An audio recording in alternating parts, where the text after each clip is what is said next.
ಮರೆಯಲಾಗದ ಮಹಾ ಸಾಮ್ರಾಜ್ಯ ವಿಜಯನಗರ. ನಮಸ್ಕಾರ ವೀಕ್ಷಕರೇ, ಬಿಗ್ ಅಪ್ಡೇಟ್ ಡಿಜಿಟಲ್ಗೆ ಸ್ವಾಗತ. ನಾನು ನಿಮ್ಮ ಶರಣ್ಗೌಡ.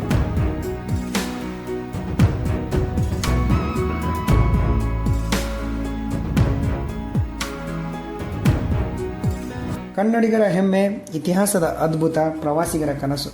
ಬನ್ನಿ, ಇವತ್ತು ನಾನು ವಿಜಯನಗರ ಜಿಲ್ಲೆಯ ಕಥೆಯನ್ನು ನಿಮಗೆ ಸಣ್ಣ ವಿಡಿಯೋ ಮೂಲಕ ತಿಳಿಸುವ ಪ್ರಯತ್ನ ಮಾಡ್ತೀನಿ.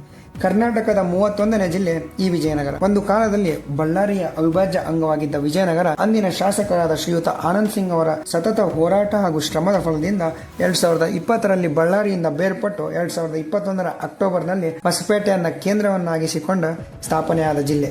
ಇದೀಗ ಕಲ್ಯಾಣ ಕರ್ನಾಟಕದ 7ನೇ ಜಿಲ್ಲೆ ನಮ್ಮ ವಿಜಯನಗರ. ಇಂದಿಗೂ ಈ ಜಿಲ್ಲೆ ಹೊಸದಾದರೂ ಹಳೆ ಸಂಸ್ಕೃತಿನ ಪಾಲಿಸ್ತಾರೆ. ಈ ಒಂದು ಜಿಲ್ಲೆಯಲ್ಲಿ ಹೊಸಪೇಟೆ, ಹಗರಿಬೊಮ್ಮನಹಳ್ಳಿ, ಹೂವಿನಹಡಗಲಿ, ಕೊಟ್ಟೂರು, ಕೂಡ್ಲಿಗಿ ಮತ್ತು ಹರಪನಹಳ್ಳಿ ಅಂತ ಒಟ್ಟು 6 ತಾಲೂಕುಗಳಿವೆ. ಪ್ರತಿ ತಾಲೂಕಿಗೂ ಒಂದೊಂದು ಕಥೆ ಇದೆ, ಅದರದ್ದೇ ಆದ ವೈಶಿಷ್ಟ್ಯತೆ ಇದೆ. ವಿಜಯನಗರ ಹೆಸರು ಕೇಳಿದ ತಕ್ಷಣ ನಿಮಗೇನು ನೆನಪಾಗ್ತೈತಿ?